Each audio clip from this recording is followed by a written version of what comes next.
Hello, and today we're going to talk about the dimensions of the game world, although we've talked a little bit about the three E's already, but this time we're going to talk about the P, which is usually the one that everybody thinks about. The physical dimension, what it looks like in space.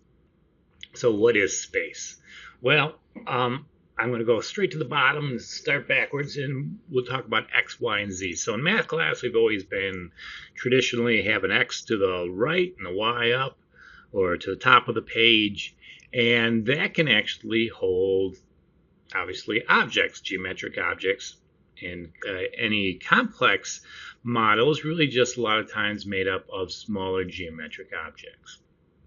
So if we had a stick man, we could put a circle and 5 lines, and we are in a 2D space. And that's why it says Z sometimes. Z is out of the page, giving it the full three-dimensional feel. So we can put physical objects, and we always think about physical as, say, like a human being or a gun or something like that, into 2 or 3-dimensional space. And how do we do it? Well, we just represent these things again by some type of geometrical device. Maybe a better word for that is a geometrical equation. In games, that means that's where the player is going to be and interact with objects. So we talked about 2D. 3D is going to be the coming up out of the page, real world feel type of dimension. And then we also have this thing called 4D and 2.5D. I'll start with the 4D first because it's actually one of the simpler ones. That just means that inside your 3D world, it can be transformed into a kind of an alternate dimension. If you ever watched Lord of the Rings, when Frodo puts his ring on, all of a sudden he's still in a three-dimensional world, but more is going on than he can see with the 2 dimensions. I think I played Clive Barker's Undying, where he could scribe and see kind of ghosts inside a three-dimensional space. So it just that kind of extra added dimension. It does not necessarily mean time. Time is normally considered the fourth dimension, but in game 4D it is not.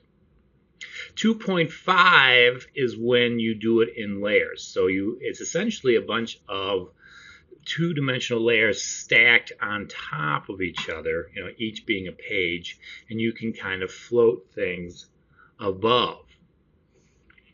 So in other words, if you have a plane, you put it on essentially the topmost layer. If you have something that's going to dig underneath, maybe you put it on the bottommost layer. Ground level is going to be a layer. Moving a vehicle would be a layer, and so on and so forth. So it gives that impression of 2.5D, or excuse me, of 3D, but it is not. And a lot of the old RTSs were built this way. If you've ever used Photoshop or Illustrator, layers probably makes a lot of sense to you. And I'm sure even if you've done PowerPoint where you've brought things to the front or sent things to the back, that is essentially 2.5D. So things do have precedence. They cannot exist in the same space. The last slide talked about scale. And really what we're talking about here is generally you can't make everything perfect. So in other words, I could create a 3D game, but let's face it, in 3D, sometimes things way off in the distance are very, very, very hard to see. So a lot of games will push this kind of forced perspective on you where things farther away actually appear a little closer. They're still far away, but when you run, it's almost like running in a dream. You can't quite get there as quick as you think you're going to get there. And that is because they use this kind of pushed up perspective. So even though the distance from you to whatever you're looking at is correct, the perspective is just a little bit off to make it look a little closer, a little bigger, because obviously things that are closer to you appear bigger. So that is a very way of accomplishing being able to interact with your environment and see things instead of being on a wild goose chase. The other way that you can fix this is not make everything have the same proportions or the same scale. So keys are a big thing. I mean, if you need to find a key, it better be larger than the average key. So it's not going to be like the length of your pinky finger or smaller. It's going to be like the size of your hand. Otherwise, people aren't going to see it. In some cases, some resolutions will not pick it up and it'll look like a blob, especially in the older games. I've got big heads there because a lot of times we'll distort body parts to kind of create a sense of reality, but again, so that you can identify with the character. Because if you have a character that has a really small head, even though it's proportional to their bodies, you might not actually find a connection to them. You might not be able to see facial expressions on them. So a lot of times we'll make those bigger. And in fact, this is actually a traditional art piece. If you ever looked at Michelangelo's David, his hands are, I believe they say, are 2.5 times the size of a real hand. Again, because you don't want these like little beaver paws at the end of his hand. You want to be able to see the fingers, and if they're too far away from you, they can shrink and look kind of funny. So artists for many centuries have made these things, the feet, hands, and head a bit larger, just again so the viewer can kind of get soaked up into it and see everything about it. And your eye will, oddly enough, correct it a lot of times. It won't make it feel odd. However, if David started walking around in your living room, Michelangelo's David, then all of a sudden you'd be like, whoa, that dude has some seriously big hands. So I've also put ammunition there. That lots of stuff can fall into this part. Anything you want found or looked at, you can do. In some ways, this can actually make your game feel kind of stylistic, which is not a bad thing. So, it maybe takes away from reality, but gives your game an edge or a flavor or something that just keeps it different from the rest of the games out there. Boundaries are always an issue. Everybody loves their endless worlds, but they're very hard to program for. Generally, you can put walls up, put people on an island, and make the water impassable. In some games, I remember I think it might have been EverQuest, where you could swim, but if you swam so far, eventually your swimming got slower. You'd feel like you're still swimming, but eventually you'd slow down, and then you wouldn't be getting as far away, even though you're thinking you're doing the same speed, and eventually just flat out stop you. That's kind of a way to get around it. But these seamless worlds are very hard to do, and a lot of times what they'll do is they'll kind of load things as you move, which takes up a lot of memory. So you should always think about having some type of boundaries, even if it's a mountain or something like that. So now let's talk about perspective in terms of camera angle, because obviously you can run through a game and be in a first person perspective. The advantages to this is, if you've ever tried to program a camera behind somebody, it is painful because the objects will become between you and the camera. Sometimes you'll even be behind a wall with the camera. So you'll either need to move the camera forward so you're not looking at a wall, which actually even happened in the original Tomb Raider and stuff like that. But a lot of times the people will move the camera up in the air when you start getting close to an object, and all of a sudden you're almost doing a top-down view, which can be a little bit discombobulating to the player. So doing this, going with the first-person perspective in a three-dimensional world works pretty well. Even in a two-dimensional world, it's fine.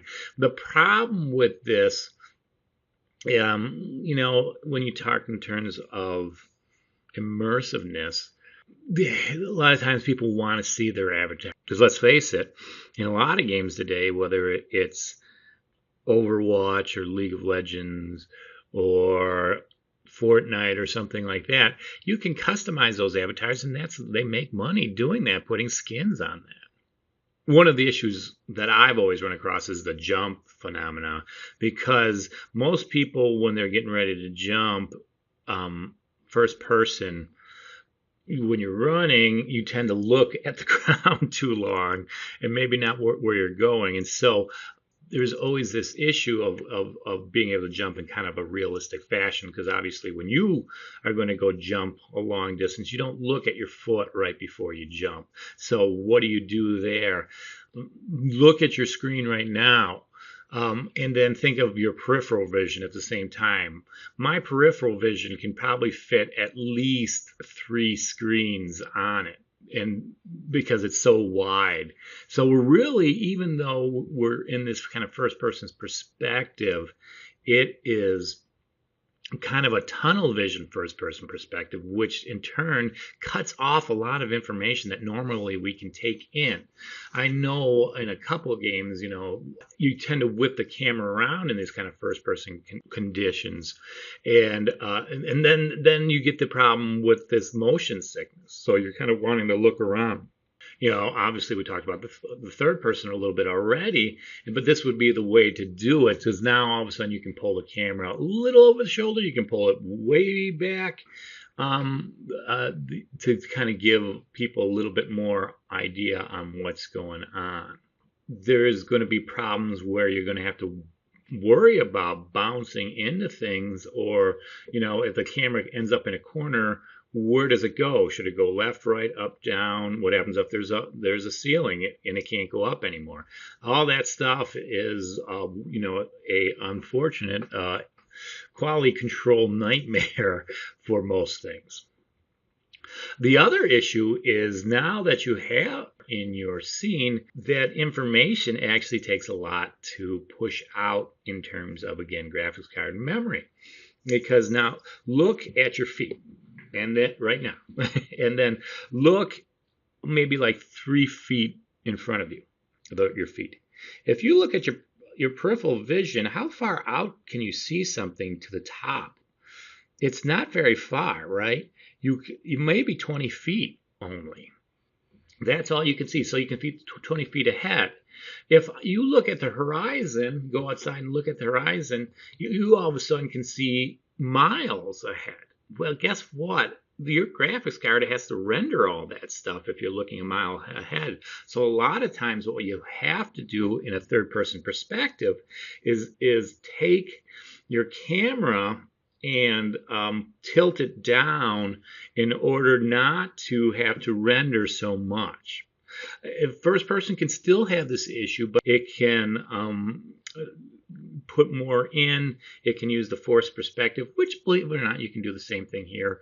It can choose not to render things way in the distance, or in a lot of cases, it will render them in a smaller object. So if you've ever done anything with web where they have responsive website where it looks totally different, well, maybe not totally different, but fairly different from where you look at it on your computer versus where you look at it on your phone. They strip it down and put less buttons on and hyperlinks, etc. Well, the same thing can be done in terms of graphics. What you do is you have maybe 2 models. A more complex model, if it's like, say, within 25 feet of your camera, and then a simpler model if it's beyond that 25 feet, because most people's eye won't be able to pick that up. Now, there's lots of other ones here.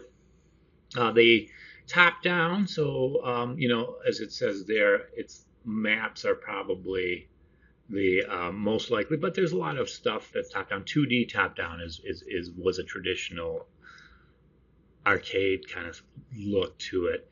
Isometric, take a sheet of paper out in this now, or just think of a square sheet of paper and lay it flat on your desk or whatever.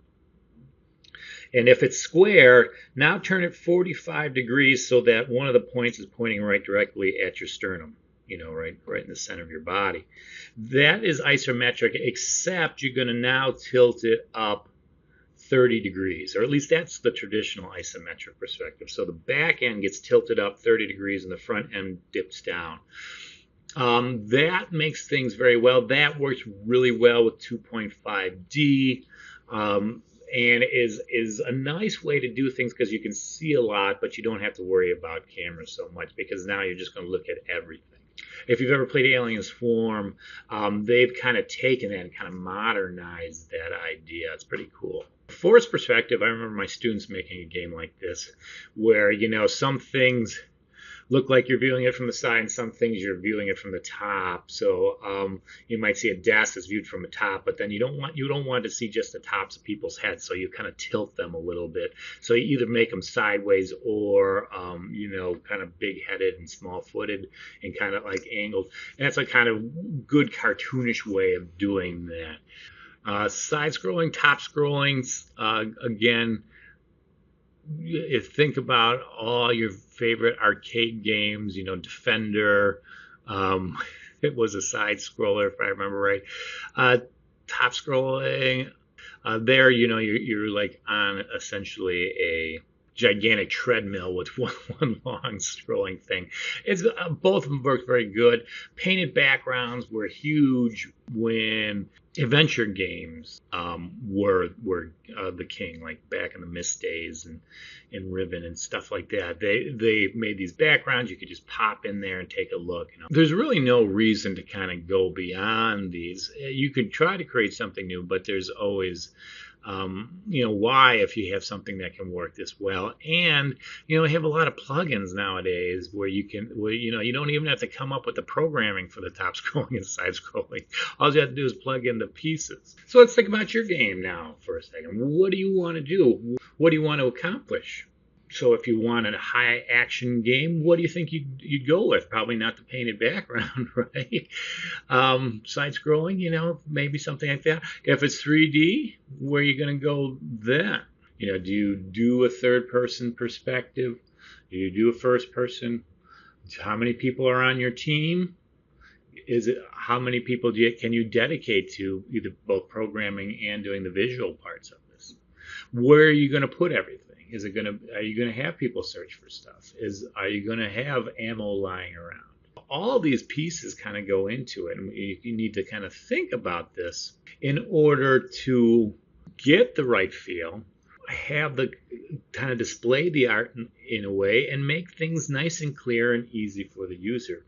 And if you can seam that all up with the other perspectives, you're good.